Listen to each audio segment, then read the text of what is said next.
Marcos. pwede lang itanong kasi nalito ako kahapon. Kahapon sinabi mo na si VP Sara lang ang first and only vice president that you audited na may confidential funds. Hindi ba? Sinabi mo yun, di ba? Yes po, Your Honor. Tapos kahapon, nung pinakita ng depensa yung SARO na si VP Binay noong 22 December 2014, may binigay na 6 million kay VP Binay ang DBM.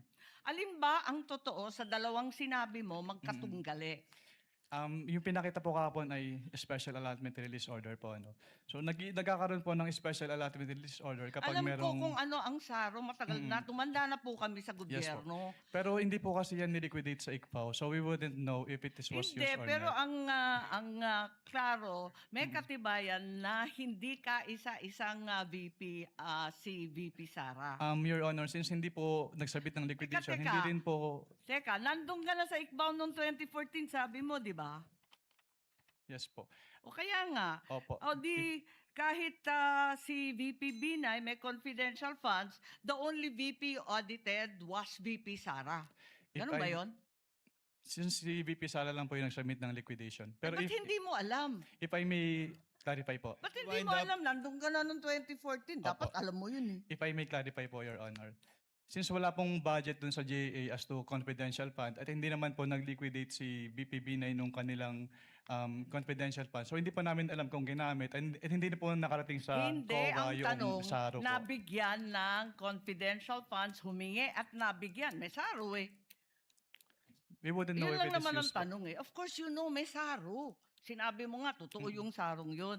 Anyway, alin ang totoo? Si VP Binay o si VP Sara? Talaga bang totoo yung dalawa o iisa lang? We don't know.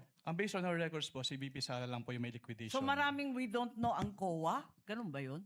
Based on our records po, si VP Sala lang po yung nag-liquidate nung confidential fund.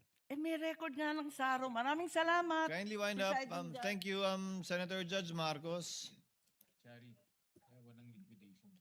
To clarify and finish that point, if there was no liquidation, there is nothing for COA to look at. But it's possible that indeed confidential funds were given to the former Vice President Binay. Yes po, Your Honor.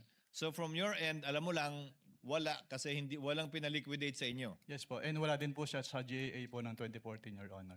Pero kung may SARO nga, na pinakita sa iyo kahapon at mapatunayan nila, ibig sabihin nun, meron pero walang niliquidate sa inyo.